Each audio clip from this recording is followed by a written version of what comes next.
आज की वीडियो में ये जैकेट आपको बनाना बताऊंगी। तो इसकी जो सिलाइयाँ हैं, जो लाइनिंग लगाई हुई है, इसकी जो सिलाइयाँ हैं वो सभी गुम हैं।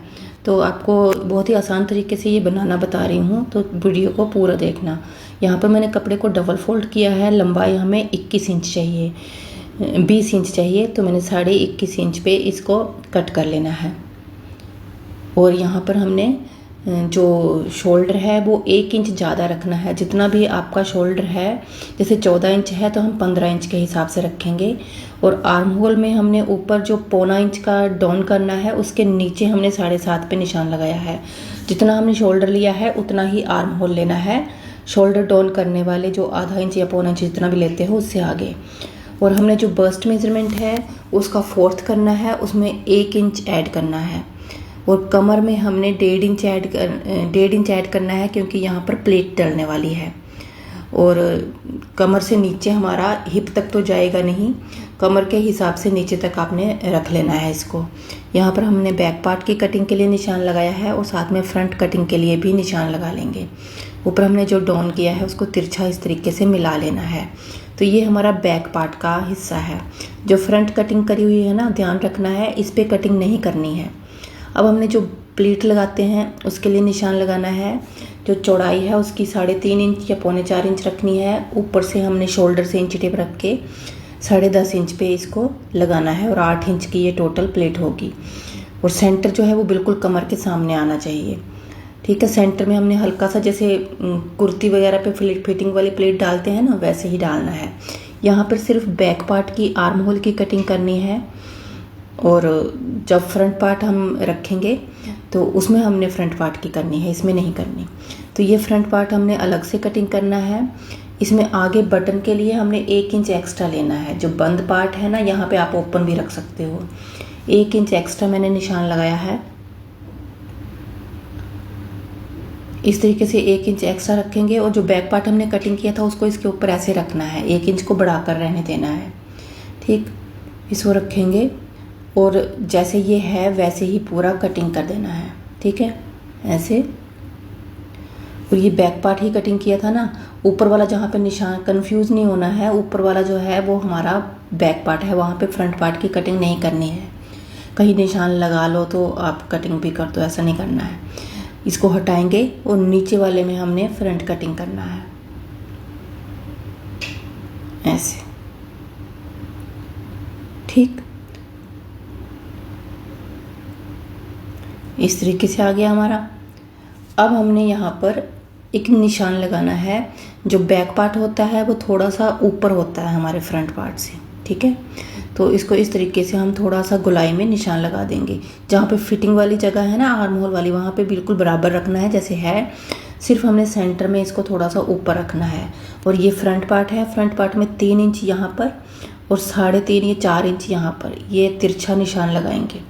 ठीक है, 3 इंच हमने आगे की तरफ को लिया है और 3.5 इंच हमने बॉर्डर की तरफ को लिया है। और हल्का सा ऊपर की साइड को लेके गए हैं ऐसे। ठीक है, ये हमारा फ्रंट पार्ट हो गया। अब सेंटर की भी कटिंग कर देंगे यहाँ पर। ठीक, अब हमने जो 1 इंच की पट्टी लगाई है ना, इसके आगे हमने गले के लिए निशान लगाना है। तो यहाँ पर 3.5 इंच की चौड़ाई ले रही हूँ गले की। और डीप जो है वो मैंने 8 इंच रखा हुआ है यहाँ पर।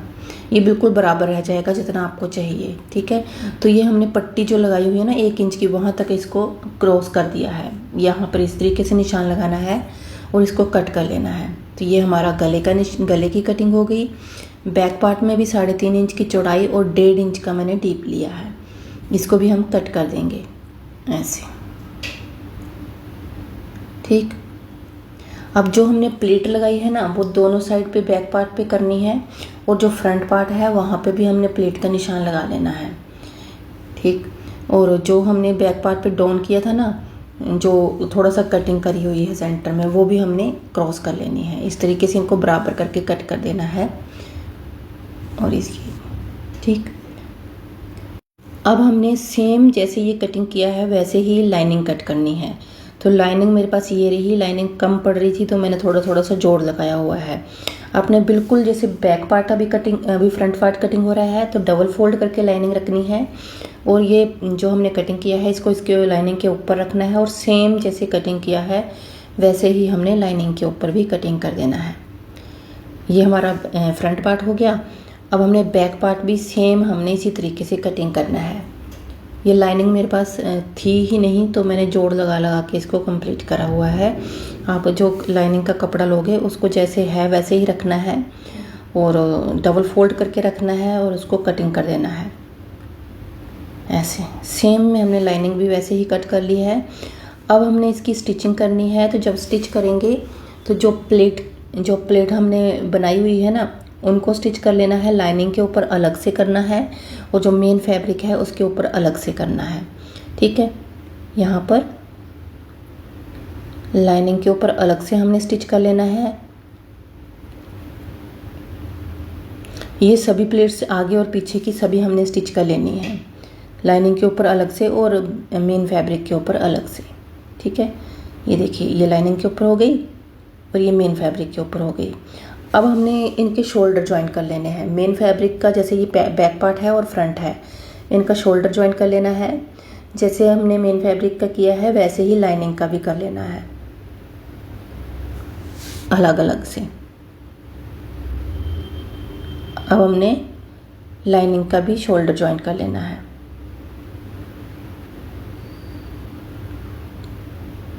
दोनों के शोल्डर ज्वाइन हो गए हैं। अब इनको आपस में हमने स्टिच करना है। तो कैसे करेंगे, ये लाइनिंग हमने आगे पीछे की पूरी खोलकर बिछा ली है, और इसी तरीके से हमने मेन फैब्रिक को भी बिछा लेना है। मतलब मेन फैब्रिक और लाइनिंग दोनों को एक दूसरे के ऊपर इस तरीके से रखना है। जो अंदर वाली सेंटर वाली जो हिस्सा है ना इसका वो सीधा है, और ऊपर और नीचे वाला उल्टा है। आर्म होल जो है उनको हमने स्टिच कर लेना है आपस में, और आर्म होल को सबसे पहले स्टिच कर लेंगे, और फिर नीचे बॉर्डर से स्टार्ट करके पूरा आगे वाली पट्टी से होते हुए आगे और पीछे के गले से होते हुए दूसरी बॉर्डर तक हमने कंप्लीट करना है। इसको इसी तरीके से स्टिच लगाना है। सिर्फ जो हमारे साइडों की जहाँ पे हमने फिटिंग का सिलाई लगानी होती है ना वहाँ पे हमने खुला रहने देना है दोनों का। तो ये यहाँ पर हमने आर्म होल स्टिच कर लिए हैं। हल्के हल्के से कट लगाने हैं जैसे हम हमेशा लगाते हैं उसको सीधा करने के लिए। अब हमने बॉर्डर से स्टार्ट किया है, और जैसे जैसे ये कटिंग हो रखी है वैसे वैसे हमने आधा इंच का मार्जिन रखते हुए स्टिच कर देना है पूरा ऐसे। यहाँ पर सीधी साइड पे जहाँ पे बटन लगते हैं वहाँ पे, और आगे वाला गला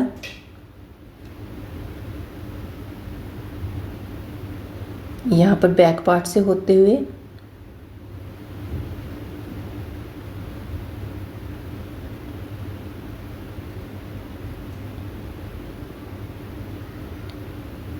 अब दूसरी साइड फ्रंट पार्ट आ गया। फ्रंट पार्ट के बॉर्डर तक हमने इसको पूरा कंप्लीट करना है।